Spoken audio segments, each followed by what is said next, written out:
আমার জন্য না, আপনি গাছগুলোর জন্য দোয়া করেন। বেশি বেশি ফুল দিয়া ফল দিয়া ছায়া দিয়া সৃষ্টিকুলের সেবা করার তৌফিক দান করো।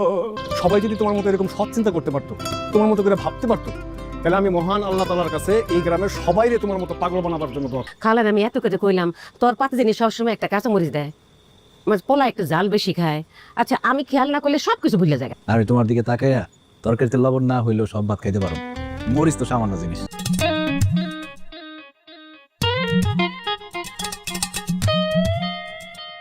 ভাই এভাবে তাকায় আছে তোরা? সমস্যা থেকে পালাই বেড়ালে চলবে? চলবে না, সমস্যার মুখোমুখি হইতে হইব। অতীতটা টান দিয়া বর্তমানের মুখোমুখি দাঁড় করাই দিতে হইব। 11 দিনের স্যার ঠিকই বলছে, এই লোকটা আসলেই পাগল, এর ভেতরে ঢুকতে দাও ঠিকানা নেই। আপনি যত আপনি কি আমাকে জরুরি কিছু বলতে এসেছিলেন? জরুরি, অবশ্যই জরুরি।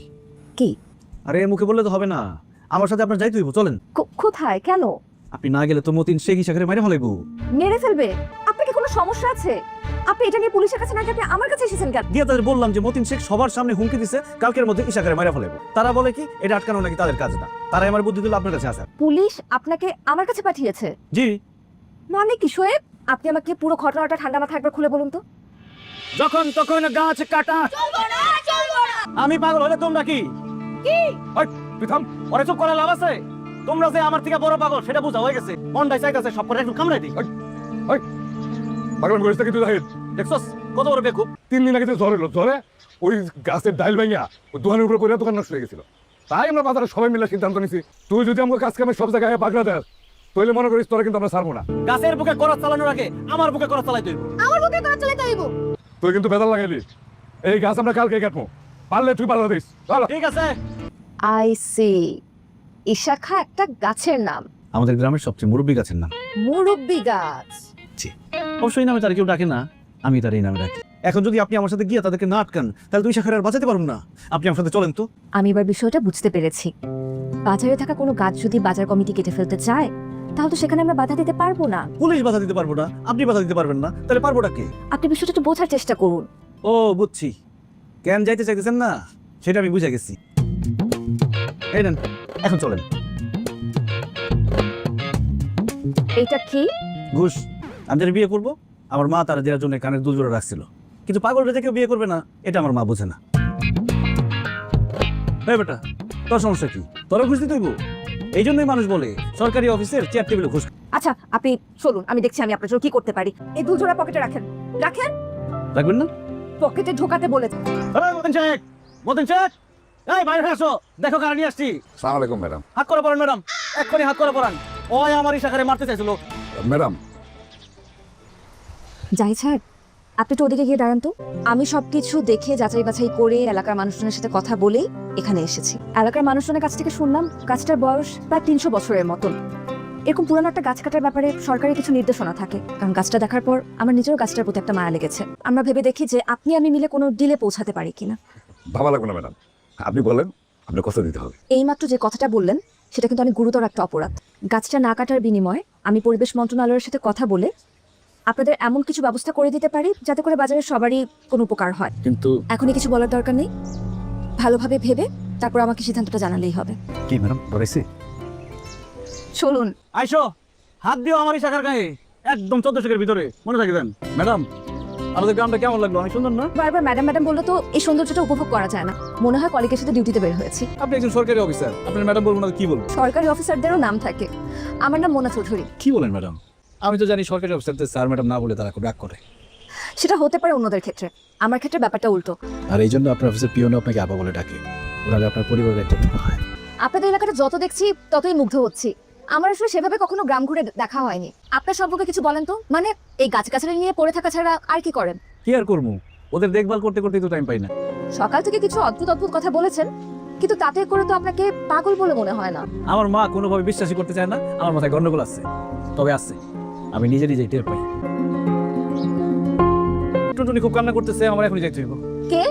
টুনটুনি, ওর খুব একলা একলা লাগতেছে, আমি না গেলে কান্না থামবে না। আমাকে দাওয়াত দিয়ে আপনি এনেছেন, চা শেষ করতে দেন আগে, তারপর আমি আপনার সাথে আপনার টুনটুনিকে দেখতে যাচ্ছি। আচ্ছা ঠিক আছে, আপনি তাড়াতাড়ি চা শেষ করেন, আমি বিলটা দিয়ে আসতেছি। খিরে মা, কি হয়েছে? এমনি কান্দতেছস কেন? ও এই কথা, আশেপাশে তোর যাদের কোনো কাজ নাই এজন্য একলা একলা লাগতেছে, এই জন্য এইভাবে কেউ কান্দে।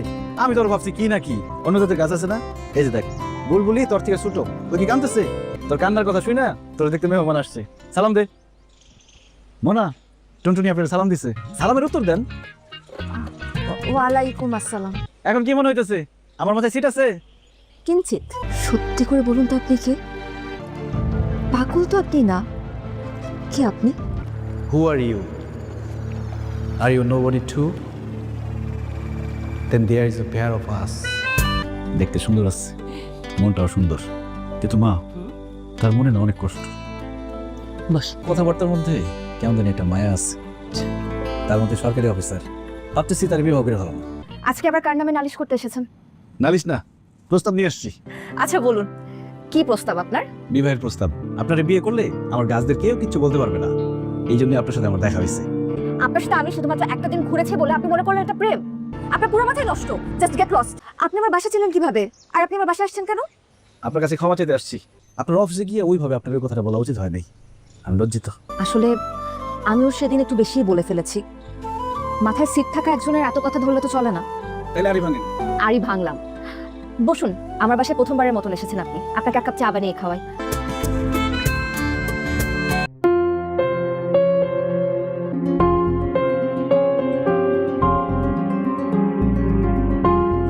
আর এই যে হেড অফিস থেকে এই চিঠিটা আসছে। জাহিদ সাহেব লোকটা আছে না, তাকে তোমার কেমন মনে হয়? মানে বুঝি নাই আপা, তোর লোকটার মাথায় যে গন্ডগোল আছে এটা ওই দিনই দিনের কাছ থেকে শুনছি। দীনেশ বাবুর থেকে ওই লোকটার ঠিকানাটা আমাকে একটু এনে দিও।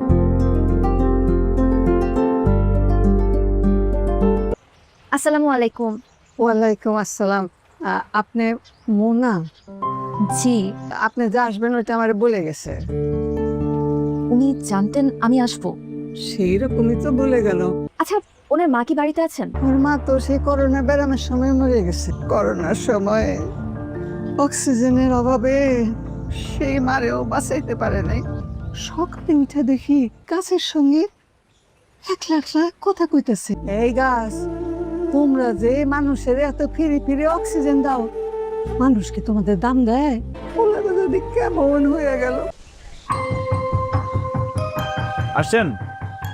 আমি জানতাম নানির কাছ থেকে সব জানি আসছেন। এখন কি মনে হইতেছে? আপনি ভুলছিলেন, আমি যে আসলেই পাগল এটা বুঝতে পারছেন? আপনি তো মনের ভেতরের অনেক খবরই জেনে যান। অনেক খবর, সব খবর না। আপনার মনের ভেতরে একটা অন্ধকার আছে, সেখানে গিয়ে আর কিছুই দেখা যায় না। তবে এখন কেন আসছেন সেটা আমি জানি। আপনার ট্রান্সফার হয়েছে ঢাকায়, অতি দ্রুত চলে যাবেন, সেটা জানাতে আসছেন। তবে শুধু সেটা জানাতে না, আপনাকে এটা ফেরত দিতে এসেছি। দুলজোড়া আপনার কাছেই থাকুক। কিন্তু আমি তো পাগল, পাগলের কাছে এসব জিনিস অপ্রয়োজনীয়। আপনি অনেক ভালো মনের একজন মানুষ, ধরে নেন এই দুলজোড়া আমার পক্ষ থেকে আপনার জন্য উপহার। আমি কি আপনাকে একটা প্রশ্ন করতে পারি? কোনো ভনিতা না করে সরাসরি উত্তর দিবেন প্লিজ। আমি সবকিছু কিভাবে জানা যাই? কাজ ছেড়া জামাই, খুব ইচ্ছা ছিল আপনারা ফুল দিয়ে বিদায় বলবো। একটা কাঠগোলা বলে ভালো হইতো। ইশাখা অসুস্থ, তারা রাইখা কোথাও যাইতে পারতেছে না।